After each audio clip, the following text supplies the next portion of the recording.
we can start. So, good morning, everyone. I'm Rowan David. I'm delighted to welcome you as a facilitator to the opening conference, Nothing Matters Except the Experience, led by Jurgen Appelo, who is a writer, speaker, agility entrepreneur, the Unfixed Models creator, and a Management 3.0 founder. This session will be recorded in its entirety, including your question and their answers. Your microphone will be muted during the presentation. To ask questions, please use the Q&A section of Zoom. You will have a presentation lasting around 40 minutes, and then we will answer to the main question you've asked through the tools, which I will take up orally. Before handing over to Jurgen Appelo, we would like to thank our gold sponsor, Michelin, Valence, MBCS, Zen Value, and the PMI France, who make these 2 days possible. Now I will let the floor to Jurgen Appelo that will start his presentation. All right, thank you so much, Laurent. It's a great pleasure to be here. Hello, everyone. I am actually in Paris right now, quite coincidentally, because I did an Unfixed Foundation workshop these last 2 days here in Paris. That was scheduled later after I had already committed to this webinar. So I thought, okay, I will be doing it from my hotel room then. So my apologies for the somewhat boring atmosphere. It would have been nicer if it was my own office back home, but that's the way it is. At least I'm closer to you all now, so you can see the positive side of that. Yeah, so nothing matters except the experience. That is the title of my my webinar for today. Some of you may know me for the books I wrote before, Management 3.0, How to Change the World, Managing for Happiness, and the last one was Startup, Scale Up, Screw Up. I have a new one coming up, but that is going to be a novel, very different kind of writing needed for that. Maybe we have time to talk about that too, but I want to talk first about experience, how important that is. And I'm going to give you an example. I am very much into a kind of music that some people consider bad taste. So, for example, one of my favorite songs of the 80s, and I'm pretty sure you know it well, is from Désirless. Voyage, voyage, éternellement. It is fantastic. It's one of my favorite songs of the 80s, especially the 12-inch long version. My taste in music was different from my friends, as you can imagine. They liked American and British pop music. I liked European disco music from France and Italy and Germany, and that was hard to get actually when I was young, 15, 16, 17 years old in the 80s. I had to go out and find it, because it was rarely played on the radio stations, actually. So I had to hop on my bicycle and go into the Rotterdam city center and go to the record stores and hope and pray that they would have some of the records of my favorite artists. And then, yay, I found one and went back home and then played it and recorded on the cassettes and so on. And that was an experience. Having music or liking music that is very difficult to find, that was part of the experience for me, that made my music special. And nowadays we have Spotify and YouTube Music and iTunes, and it sort of made everything boring because all the music is there, everything, all those rare songs that I took so much effort to find when I was young, at a click of the button, I can play it on YouTube Music, because everything is available. And in a way that feels that the whole experience has disappeared for me. I sometimes joke and say that Agile ruined my music experience, because Agile is all about offering things faster to customers, shortening the feedback cycle, instant gratification of clients. And while we have that with music now, we have instant gratification. We get any song we want. at the touch of a button, and it has become boring, in my opinion. So there is an issue here in terms of experience. I don't think delivering things faster to people is necessarily a better experience for everyone. And I think one of the reasons that we got here is because of a misunderstanding of what a good experience is. To give you an example, in the Scrum Guide, we find this quote that in order to provide value, an increment must be usable. So everything in Scrum is about delivering increments on a steady pace of sprint by sprint by sprint. You give something to a customer. And preferably the shorter the sprint, the better. Actually, this is also in the Agile Manifesto, this kind of thinking. You see here the first principle: our highest priority is to satisfy the customer through early and continuous delivery of valuable software. And delivering software frequently, from a couple of weeks to a couple of months, with a preference to a shorter time scale. So here there is an assumption, a hidden assumption, that faster delivery is a better experience. Well, that is the case often with software, but in other industries, not so much. It is not always about giving things faster to clients. Responding faster to change is a different topic, by the way. This is about offering value on a higher frequency to your clients. I say we can call this incrementalism. There's actually a page on this on Wikipedia. Incrementalism is the method of working by adding to a project using many small increments instead of a large jump. So it means every increment has to be valuable, as Scrum says. So every time you add something to a product, and that makes the product more valuable, but you give it to the clients every time. That is what Scrum assumes is a good experience for clients. However, it doesn't always work like that. There's a great book on project management, and I'm happy to be doing this session with the Project Management Institute, the Agile section of PMI. So everything comes together here. I hope you like that. How Big Things Get Done. Fantastic book about project management. It describes the story of the Sydney Opera House. The architect, Jurgen Utzon from Denmark, made a fantastic drawing. It looked amazing, and the Australians immediately said, we want that building. It looks fantastic on paper. But then they started building immediately without any upfront planning. Basically, they had this attitude of, let the architecture emerge. We'll just start building walls and everything. And it was a huge disaster. It was one of the biggest disasters in project management history. The project was 1,400% over budget. It cost 14 years to make instead of 5, and so on and so on. They would have benefited from a little bit more planning. Because halfway construction, they noticed that they couldn't build the roofs. Those beautiful petal-shaped roofs, they were not able to build them. They literally had to break down the walls that they had already built and start all over. Well, that was a waste, of course. But they wanted to offer increments in valuable pieces of the building, and that didn't work for this kind of project. So I say there is something that is the opposite of incrementalism, and I've asked people in the Agile community, what would be the opposite of giving pieces of a product increment by increment? And then many times people have told me in response, well, that would be waterfall. The opposite of increments is waterfall. And I do not agree. That is too simplistic. And I will show you a picture at the end that explains it all. Waterfall is not just the opposite of Agile. There are other options. Let's call it culminationism. I made that word up.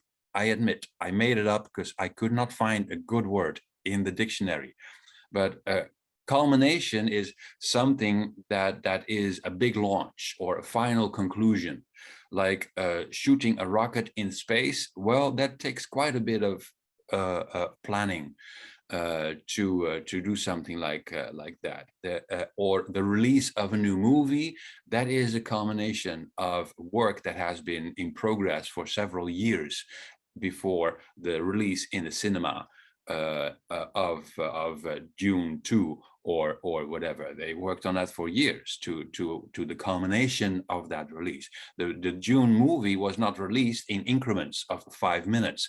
That makes no sense. Nobody sees that as a great experience of seeing a June movie. No, we want to see the whole 2 hours when we go to the cinema. So incrementalism does not work for feature films in cinemas. People want the whole experience and not pieces of it. So that is an interesting dichotomy, a paradox. We have incrementalism and culminationism, and they both have their place. Some products cannot be done incremental. My favorite example is a tunnel, a train tunnel that sometimes needs to be made. Even if you make the pieces of the tunnel bit by bit, if you have 99% of the tunnel delivered, you still do not have a tunnel. You just have a very long and very expensive dead end. It is only a tunnel when it is completely finished. Then it culminates into a release, and then the trains can go through. Not earlier, not when the tunnel is half finished. Makes no sense to deliver that incrementally. So how do we reconcile that, those two differences? Well, we need to talk about experience, my favorite topic. I have many stories about experiences, but experience is more than just doing things faster. I'm now in a hotel. I have an issue with the hotel I am in right now, because they are a fancy hotel, apparently for young people, I think, because they have a very noisy bar right there in the middle of the lobby.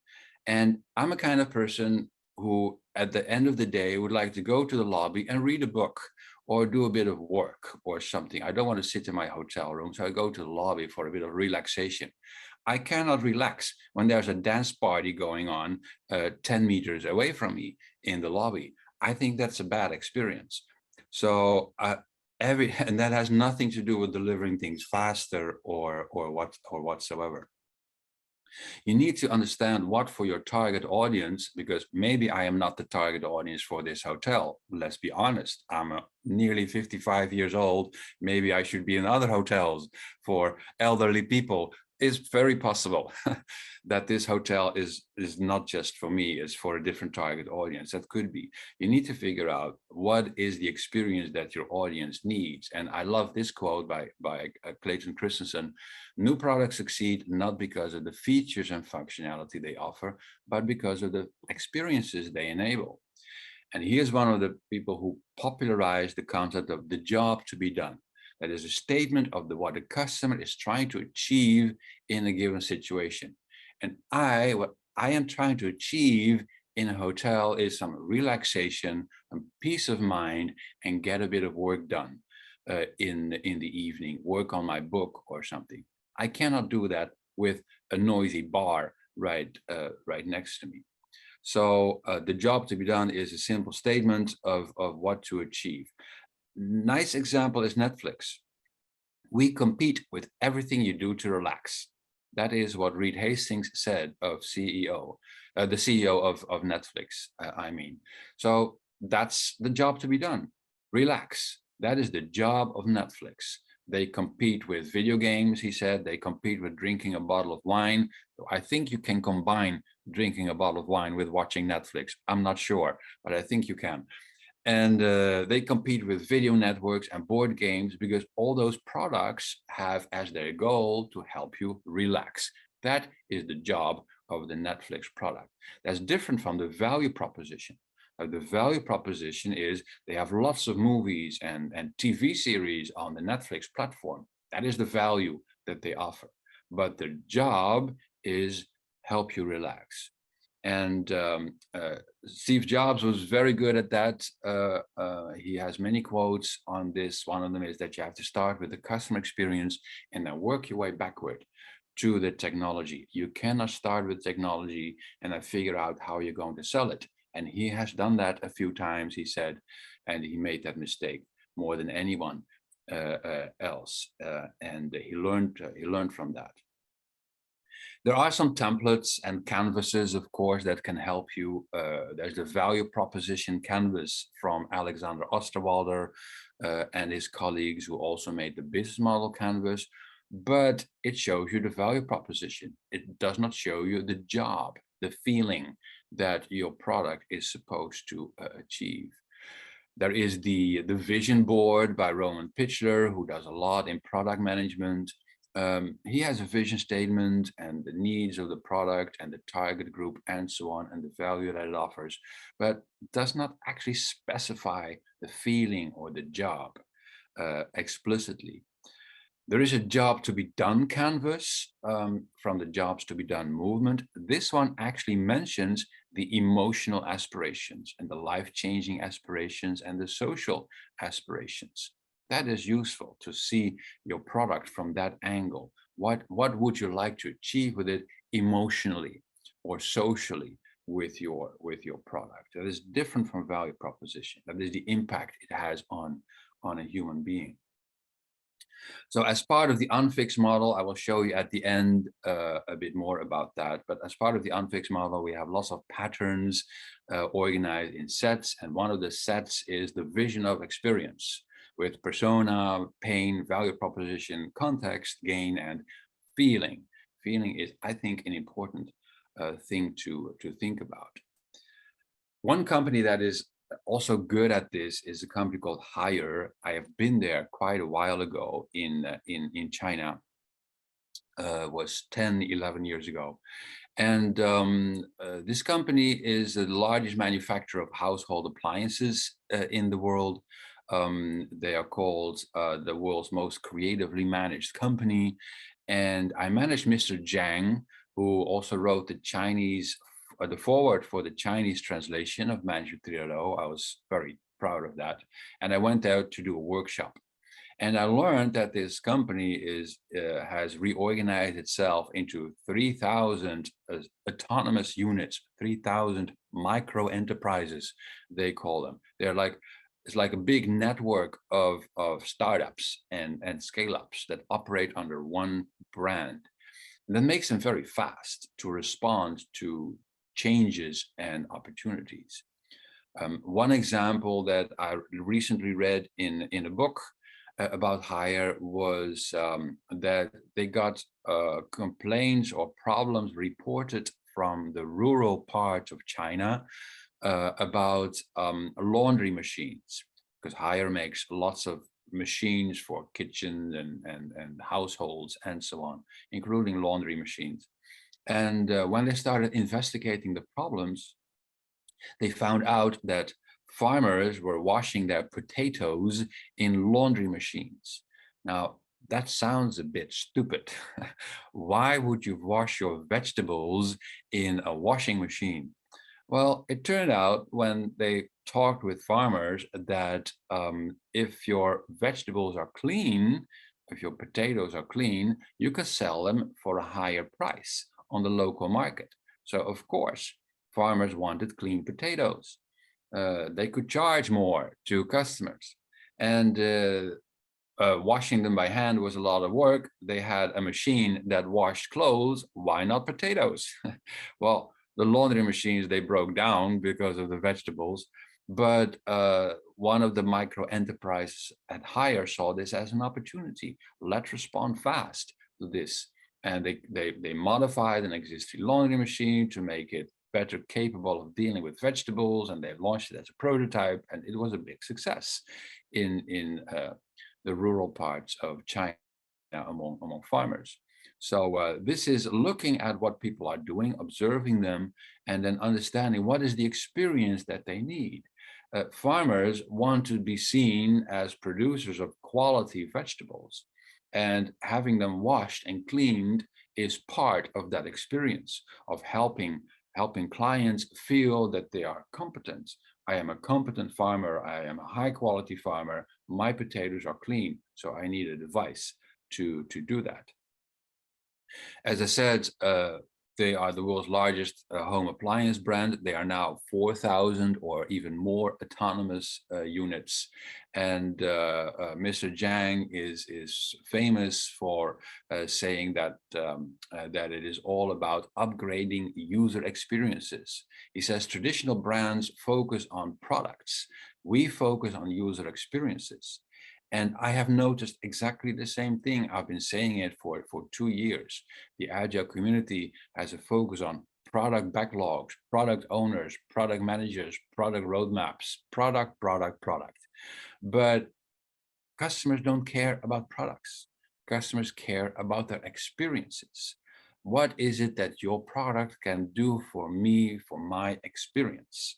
What is it that this hotel that I am now can do for my experience? What is it that the laundry machine can do for my experience as a farmer, and so on. So you need to think experience, not primarily product. The product just enables an experience. That's the job of the product. That is the job to be done. If you want to read more about Hire, by the way, I can recommend this book, The Startup Factory by Joost Minnaar and Pim de Moret, two Dutch guys, very inspirational of corporate rebels is their company, and they have many stories about this company. So how can we make better experiences? Well, we will have to experiment a little bit, I suppose, try things out. And that means that we have to also change the standard definition of the value stream. I'm increasingly unhappy with the definition that I find of value stream everywhere. It is taken from lean manufacturing and then changed a bit here and there. But in general, you'll find that a value stream is a set of actions needed to fulfill a value proposition from a request or order to realization, delivery. And a value stream always begins and ends with the customer. The goal is to improve the time to value by optimizing the whole value stream. All right, fair enough. That is what we have been trying to do in the lean and agile communities for 2 decades, optimize the value stream from a request to delivery. But that is wrong, because if you wait for requests, you're too late. You need to observe what the opportunities are. There was not a single farmer who requested a washing machine for vegetables. No, they simply use laundry machines. Hire figured out that there was an opportunity to make vegetable cleaning machines by looking into the problems with laundry machines that were being reported. But this was not a request for a vegetable cleaning machine. No, this was something that was already going on among farmers. They were washing their potatoes with laundry machines, and at some point they started breaking down. So what you need to do is not wait for requests. You need to look for signals. What are the signals in the market that you can react to, that you can respond to in order to create a better experience? So I think a better definition of a value stream is the set of actions needed to discover or deliver on a job to be done from a signal to an experience. Don't wait with your arms folded until a customer asks you for a product.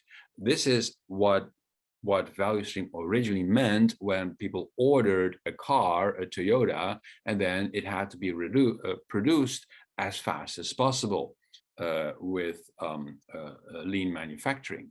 Indeed, that is where the concept came from. But I think we have to extend it to detecting signals in the market. And some companies are very good at that.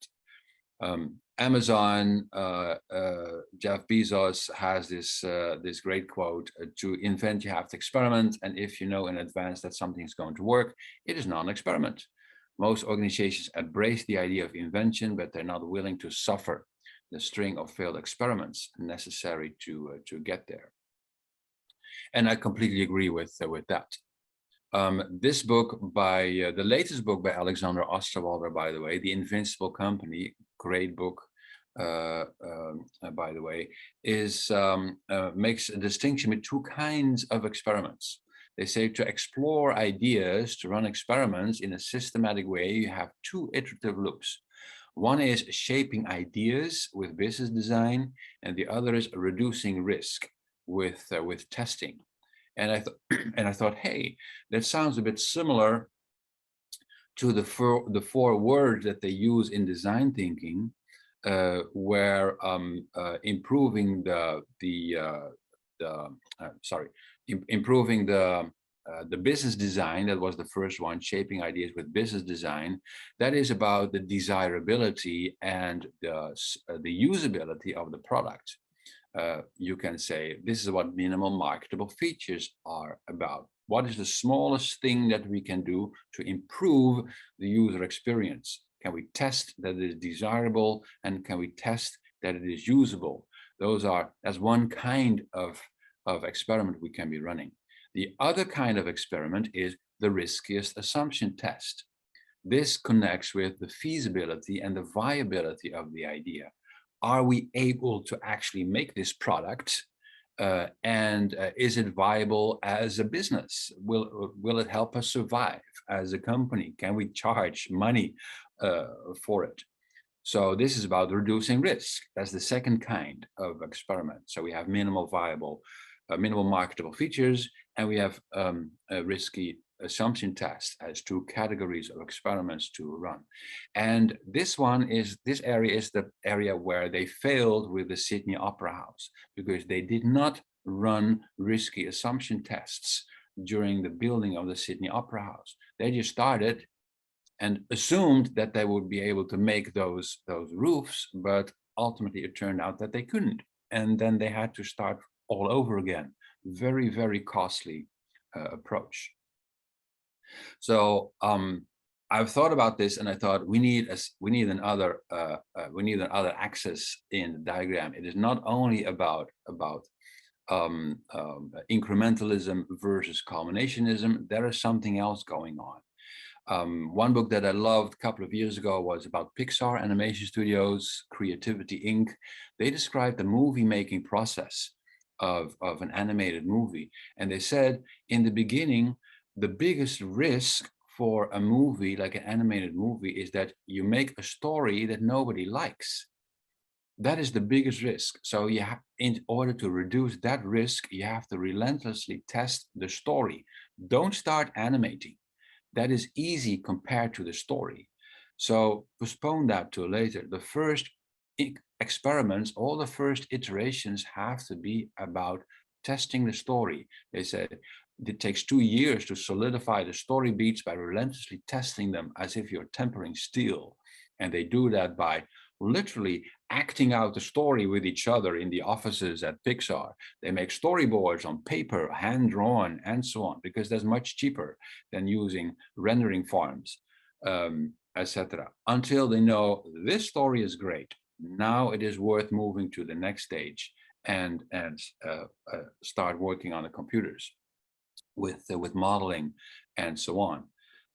And that helped them create fantastic movies as Finding Nemo and Toy Story, and you know them all, I'm pretty sure. SpaceX, similar, their products also culminate in literally a launch. When the rocket launches, that is something that costs like $500,000 to shoot one rocket into space. That's already much cheaper than at NASA, by the way. So SpaceX has been able to reduce costs significantly, but still it is a costly thing to launch a rocket. So they have to make sure that they do a lot of iteration, experimentation before the rocket is being launched. They cannot shoot pieces of a rocket into space. It is one launch. So they have to do set-based design, modular design, reversible choices, digital twins, and so on before the launch. And then when the rocket launches, sometimes it still explodes. It still blows up. And then Elon Musk says, this was a valuable explosion because we learned something that we could not have learned as long as the rocket was still on the ground. So as long as the rocket is still on the ground, they have to learn all the things that they can learn on the ground. And then at some point, they have to shoot the thing to learn those final things that you cannot learn on the ground. And that is the right approach. And we can call it experimentalism. It has its Wikipedia page. It's the philosophical belief that the way to truth is running experiments and through empiricism. Then I thought, what is the opposite of that? What is someone who does not believe in trying things out and accepting failure and accepting that things blow up, but wants to plan everything far ahead? Well, the word manager comes up. We could say managerialism is the reliance on professional managers and strategies and planning to run an organization. And now we have four words, incrementalism and culminationism, and we have experimentalism and managerialism, and now we can draw a new picture that I think makes much more sense. This is the most important picture that you will see today, I hope. So let's go through it. The numbers, I'll start with number 3. I need to change the numbering on this slide, to be honest. I'll start with number 3. That is, I have a visual of an IKEA store. There are nearly 500 IKEA stores in the world. When they launch a new IKEA store in yet another city, how much experimentalism and how much incrementalism do you think is needed? Not much. This is been there, done that. They know how this works. This is where project management shines. This is what project managers know how to do. Everything is predictable. Every store looks exactly the same. That's part of their experience, the IKEA experience, that you know exactly where to walk, no matter which store. So this is easy. It is managerialism, and because you can manage it, project manage it, and it culminates in the launch of the IKEA store. At some point, the store is done. There is a marketing campaign, a promotion campaign, and the doors open, and everyone can go in. Number 4, I have a picture of a TV series there, Game of Thrones. Sometimes I have a picture of a train. This is about doing things incremental. So a TV series is literally a follow-up of episodes, right? Every episodes are released. Trains have a continuous schedule of trains passing by. This is where the area where lean is very useful. How can we offer things in an incremental way instead of one big release? No culminationism. No, we want incremental delivery, one by one, and another one and another one. I could also have a picture of a coffee bar. Every coffee is an increment, and they make a lot of coffees in quadrant 4. A lot of coffee making, but there is not much experimentalism going on in a coffee bar. I think is pretty standard what they do. If we go to quadrant 1, I have a picture of a movie there. A movie is by definition unique. It has never been made before, because that's why they make the movie. I could also offer, as an example, computer games. They're also in this part, in this quadrant. The computer games are by definition unique experiences. They have not been built before. And it takes several years to make such a game or to make such a movie. And then at some point, it is released. And there's a big release, it is a big marketing campaign, and so on. That is quadrant number 1. Quadrant number 2 is what we know as agile. That is incrementalist and experimentalist at the same time. This is what the Agile Manifesto is all about. That is quadrant number 2, is the Agile Manifesto. That is, we deliver things incrementally by offering new value all the time. And at the same time, we run a lot of experiments, because actually each of those increments could also be an experiment, something where we just try to offer value, and then we test if it is indeed useful or not, like the minimal viable products in lean. They are increments because we actually deliver something, but at the same time, they're experiments.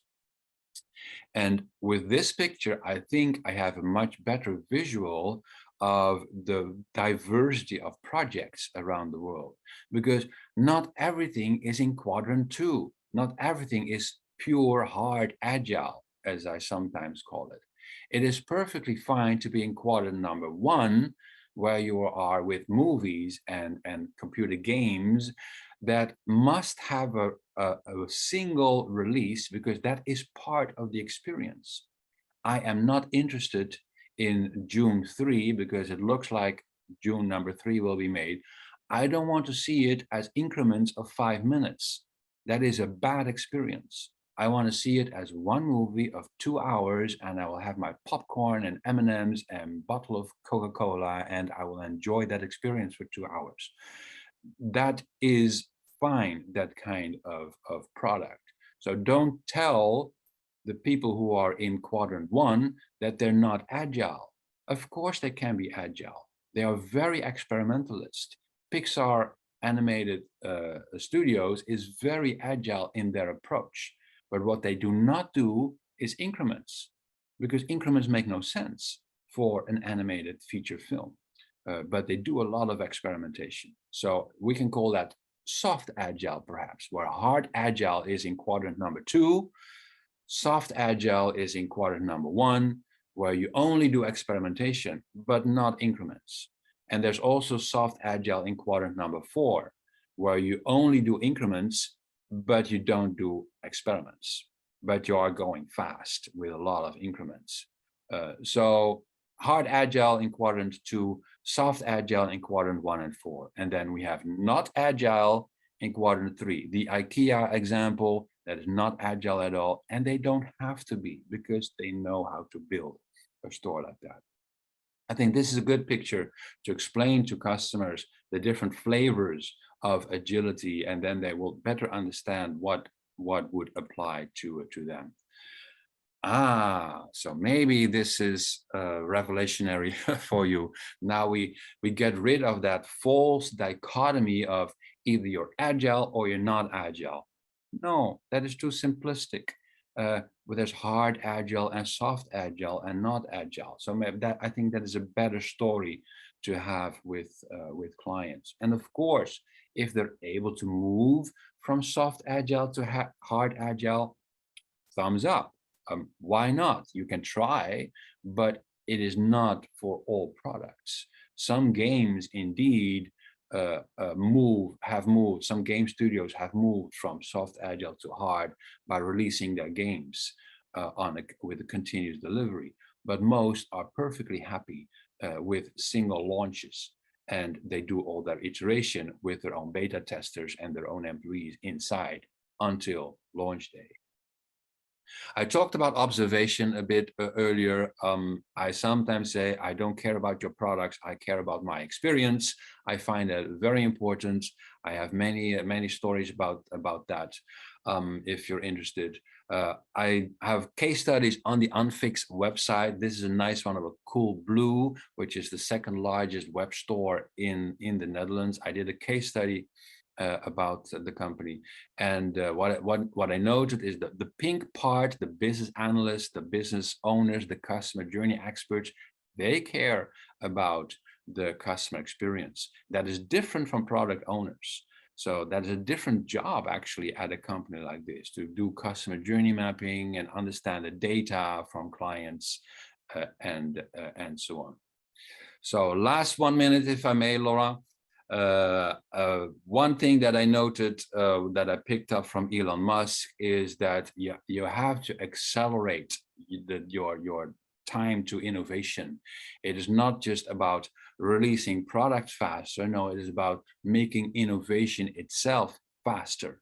And I think that is a great message to think about, that the pace of change will keep going up. So everything that an organization should do should be in the service of accelerating its innovation rate. And that requires us to better understand the experience. And the experiences of customers are different in these 4 different quadrants. You need to understand where you are with your product, enable to optimize the experience for your clients in that respective quadrant of the picture I showed you. I have redefined my definition of what business agility is based on this presentation, because sometimes people ask me, what is business agility for you? For me, it is responding to change and driving innovation by continuously experimenting with better user experiences and consistently exposing and reducing all risks. Oh, by the way, also accelerate your pace of change. That's important. That is part of the unfixed model. If you're interested, I invite you to come to the community.unfixed.com. There's a lot more about the unfixed model. This was just a small part, the experience angle that I find very important. And next week, there's an interesting meetup, open meetup for everyone. Welcome to join. Let's unfix safe with unfix next week on Thursday. If you're interested, I hereby invite you to join me to look at where we can make safe a bit faster. And I hand it over to Laurent. Oh, by the way, here's the QR code. I was asked to show a QR code at the end. So here's the QR code for the feedback. Laurent, your turn. Thank you very much, Jurgen, for this very interesting open conference and interactive one. So let's go to the question. The first question was, don't you think it is important to keep the door open for responding to usual requests in parallel with innovating and detecting signal for a new experience? How to manage both? Yes, a very good question. So of course, you have to listen to what customers ask for, and this is something I learned from the Jobs to be Done movement and design thinking and Steve Jobs and Elon Musk books. Do not just do what customers ask for, but customers ask for things that they don't understand. So you have to listen to them, but at the same time, you have to read between the lines. They ask for one thing, but what they actually need is something else. And that is a bit of art. That is a bit of it is hard to teach. Like I always give the example I ask for great coffees in the city, but usually I end up at a Starbucks. That is not the best coffee in the city, the Starbucks. But what I need is a place to sit and work for 2 hours and where nobody bothers me. And that is open until 8 or 9 in the evening. Well, Starbucks is perfect for that. But I keep asking for great coffee. But what I actually need is decent coffee with a nice place to sit and good Wi-Fi. So very often customers are the same. They don't phrase their requests correctly. So you have to learn to understand what is the actual experience that they need. Okay, thank you very much. Second question, could you give a practical example of applying RAT? So the RAT was about the risky assumption test. Yes. Yeah. So to stay with the example of the Sydney Opera House, what the writer of the book, How Big Things Get Done, explains that the riskiest thing for that building was those roofs had never been made before anywhere in the world. That's why people liked that design so much. So the riskiest thing was, can we actually make this?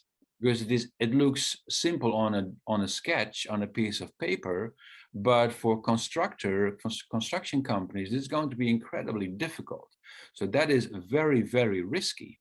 So in any project, you have to reduce the risk and run a test. Well, nowadays with computers, you can do a lot of physics modeling. You can just model the physics of a building on a computer and then calculate if you're able to construct the roofs. Good project managers would do that first. Before they start digging in the ground, they first do a modeling test. That would be a risky assumption test. Can we model this roof on a computer to be sure that we can make it? With Toy Story, for example, of Pixar animation studio, it was the opposite. From them, is the riskiest thing is that people hate the story. I actually learned that in the first iterations of Toy Story, people hated Woody, the main character. because he was basically an asshole in the first iterations of the script. And so they had to change and tweak the script until Woody became likable, someone that you could cheer for.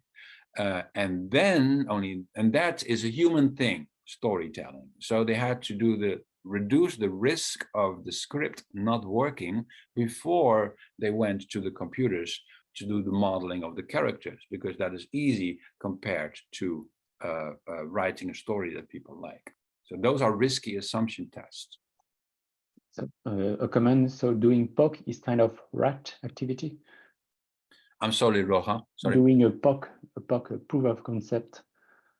A proof of concept. Yeah, well, that depends on what the concept proves. Yes, because there can be proofs of concept that test the wrong thing. Where you have a proof of concept that shows the design, the interior design of a new hotel, for example, but don't test if the fundamental structure of the hotel is actually, if you're able to build it. So the proof of concept should test what is the riskiest thing. Yes. Okay, another question, how can we define or analyze in which quarter when we start an agile coaching? A bit surprised by the question, but if the person can go forward. Okay, another question, isn't that an audit or an interview method you are asking for? Is there an interview method? Yeah, audit or interview. Yeah. Yeah, well, there are a couple of books on how to do interviews with customers. One is called the MOM test, if I remember well. And it is actually just a casual conversation about what someone has done. You want to know people's actual behavior. So never ask people what they would like, because then they're going to dream up things, and then I would come up with, oh, I would like beautiful coffees with latte art and a chocolate on the side, whatever. It's not important what I would like. You have to ask, what is it that you did? Well, yesterday night, I went to a restaurant and I asked my colleagues, I would like to finish early because I still want to go to the Starbucks, but we were too late because Starbucks closes at 8. So I didn't have my coffee, and I already tried the coffee here in the hotel, and it was horrible. I will not take the coffee in the hotel anymore. So last night I did not have my coffee, and I'm a Dutch person, so I want coffee around 8 o'clock. That is traditional for Dutch people. So that is my experience. And when you hear this, then you understand what is my need: to offer me a decent coffee around 8 o'clock, and then I will be happy. It doesn't have to have beautiful latte art or whatever. Just offer it around 8 o'clock, because I missed on my coffee yesterday night. So the trick in customer interviews is to just ask people, how was yesterday? What did you do? And which tools did you try? And why did you try them? And what went wrong with those tools? And then you find the real problems that people struggle with when you just go through their earlier days before and weeks before. Okay, thank you very much. I think we went through the questions. So I think that's okay. That's okay. So sorry, how can we, the person who asked about the agile coaching, but I still don't understand better. So I think we... Okay, I see. How can we define, analyze in which quarter we are when we start an agile coaching session? So I think the person means the quadrants, which of the 4 quadrants instead of quarters.